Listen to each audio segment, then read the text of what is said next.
Saya menggunakan bahasa pemrograman C++ untuk penyelesaian soal regresi linear menggunakan tiga metode.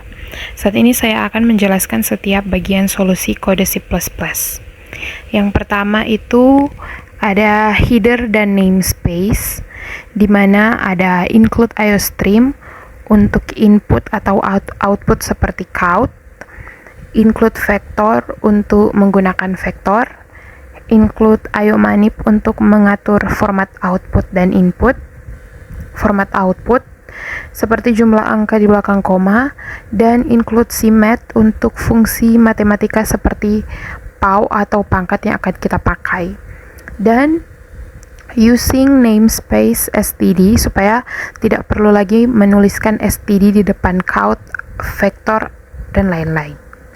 Kita masuk dalam program yang utama, yaitu int main, di mana int main ini menunjukkan bahwa program dimulai dari fungsi main dan setiap proses akan terjadi di dalam sini. Yang pertama itu ada inisialisasi data, di mana kita membuat dua vektor, yaitu vektor x yang berisikan data X dan vektor Y yang berisikan data Y, di mana nilai dari data X itu ada 2, 3, 2, 5, 6, 1, 4, 1, dan nilai dari Y itu 5, 8, 8, 7, 11, 3, 10, dan 4. Selanjutnya kita gunakan kode int n sama dengan x size, artinya di sini kita akan menyimpan n atau jumlah data, karena di sini n sama dengan 8 karena ada 8 angka. Selanjutnya kita akan menginisialisasi variabel penjumlahan, di mana di sini kita menggunakan fungsi double. Untuk sum, kita menggunakan sum, yaitu jumlah x sama dengan 0, jumlah y sama dengan 0, jumlah x kuadrat sama dengan 0, jumlah y kuadrat sama dengan 0, dan jumlah x dikali y sama dengan 0. Kita akan set semuanya 0.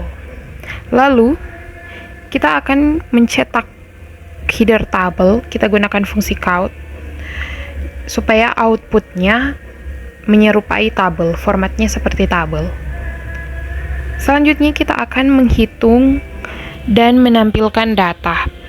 Kita akan menghitung menggunakan looping, yaitu loop for, di mana di dalam looping for ini ada fungsi double x kuadrat untuk hitung kuadrat dari x, double y kuadrat untuk menghitung y kuadrat, dan double xy untuk menghitung hasil kali dari x dan y. Selanjutnya kita gunakan fungsi ini untuk menambahkan nilai ke sum x atau jumlah x, ke sum x kuadrat, sum y kuadrat, dan sum x dikali y. Lalu kita akan kita pakai fungsi count untuk menampilkan data tersebut baris per baris. Selanjutnya, kita gunakan lagi fungsi count untuk menampilkan total jumlah dan mengatur format outputnya, yaitu count fixed separation 4, yang artinya adalah semua angka desimal yang akan dicetak akan tampil dengan 4 angka di belakang koma. Kita masuk pada rumus metode yang pertama. Metode yang pertama yang akan kita pakai yaitu metode langsung atau metode rumus langsung, di mana kita akan mencari nilai B dan nilai A menggunakan rumus, di mana nilai B itu adalah kemiringan garis atau perubahan y terhadap x, dan nilai A yang akan kita cari itu adalah intercept, nilai y saat x sama dengan 0.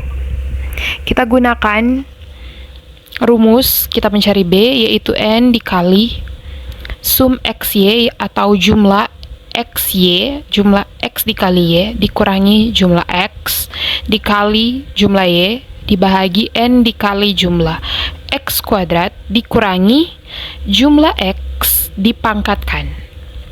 Dan rumus mencari nilai A atau intercept itu jumlah Y, kita pakai sum Y dikali jumlah X kuadrat kurang jumlah X dikali jumlah X kali Y.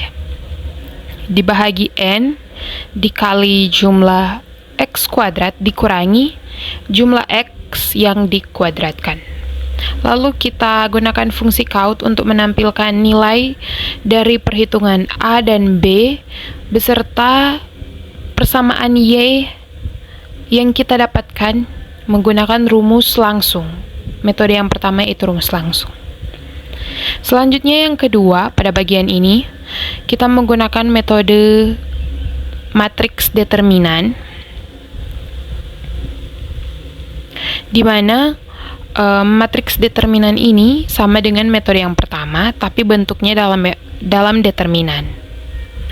Pertama, kita akan menghitung nilai dari determinan A atau determinan utama, determinan A1, determinan untuk mencari A, dan determinan A2 untuk mencari B, dengan rumus determinan A, N kali jumlah X kuadrat kurang jumlah X dikali jumlah X.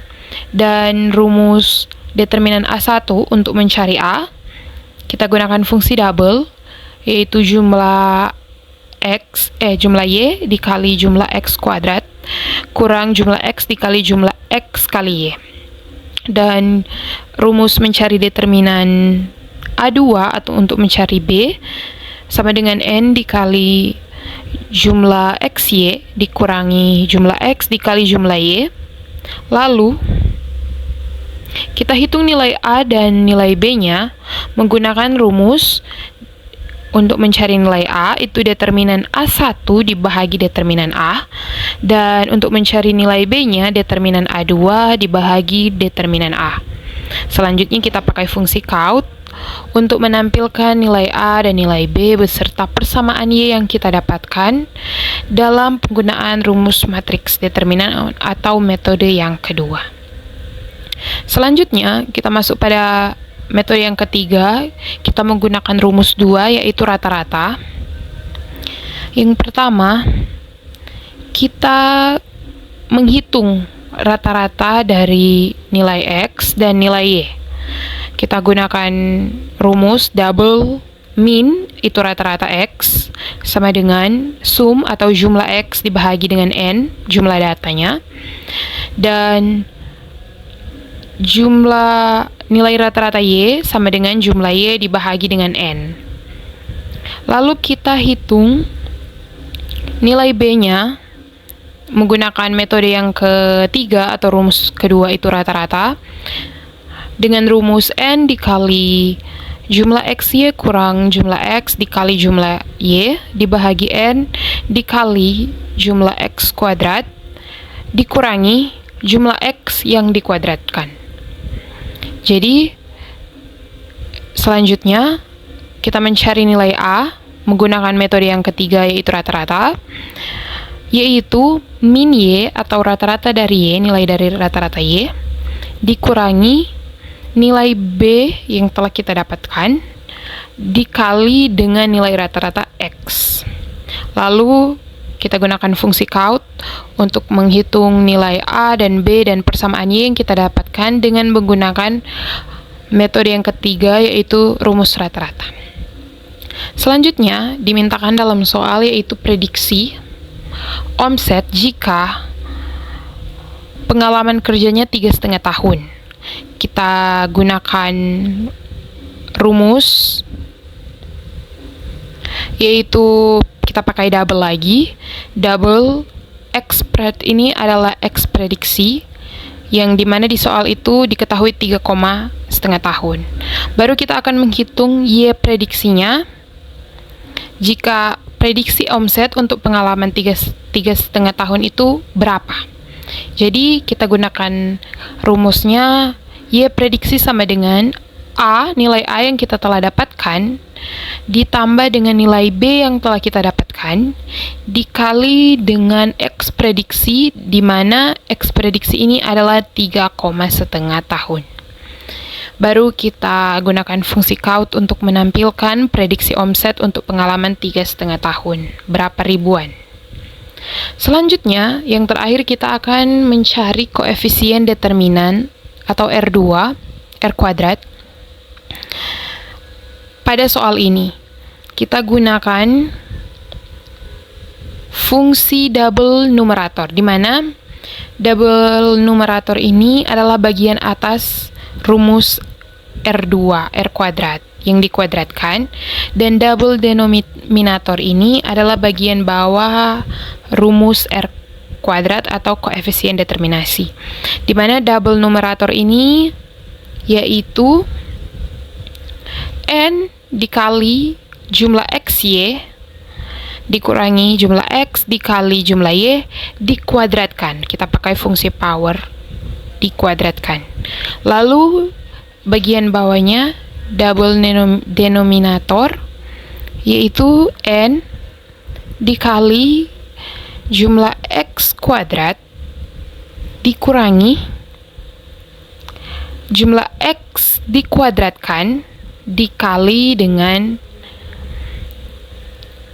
N dikali jumlah Y kuadrat dikurangi jumlah Y yang dikuadratkan. Selanjutnya kita hitung nilai R2-nya atau R kuadratnya, itu double numerator yang di atas ini dibagi dengan double denominator. Kita akan mendapatkan hasilnya, lalu kita menampilkan hasilnya pakai fungsi count. Nilai determinasi atau R2-nya itu, R kuadratnya itu berapa, dan penjelasannya. Kita run. Nah, pada outputnya, yang pertama ini ada format tabel, di mana format tabel di dalamnya itu ada X, nilai X-nya, beserta jumlah, nilai Y, nilai X kuadrat, nilai Y kuadrat, dan nilai X dikali Y beserta dengan jumlah setiap kolomnya. Lalu kita lihat di sini output dari metode yang pertama yang kita gunakan rumus langsung, kita mendapatkan nilai A atau kemiringan garisnya, kita mendapat 3,2500 dan B-nya 1,2500. Dan persamaan yang kita dapatkan dari rumus langsung ini yaitu Y sama dengan A 3,2500 ditambah B 1,2500X. Setelah kita lihat metode yang pertama, metode yang kedua, beserta metode yang ketiga itu jawabannya sama, yaitu nilai A 3,2500 dan nilai B 1,2500. Jawaban dari prediksi omset untuk pengalaman 3,5 tahun, kita mendapatkan hasil itu 7,6250 ribuan. Selanjutnya, koefisien determinasinya, jawabannya, nilai determinasi atau R kuadrat sama dengan 0,6696. Artinya, pengaruh pengalaman kerja atau variabel X terhadap naik turunnya omset penjualan atau variabel Y adalah sebesar 66,9643%, dan sisanya dari 66 sekian persen ini yaitu 33,0357% disebabkan oleh faktor lain di luar variabel X. Ini adalah output yang kita dapatkan dalam penyelesaian soal regresi linear beserta implementasinya dalam kode C++. Terima kasih.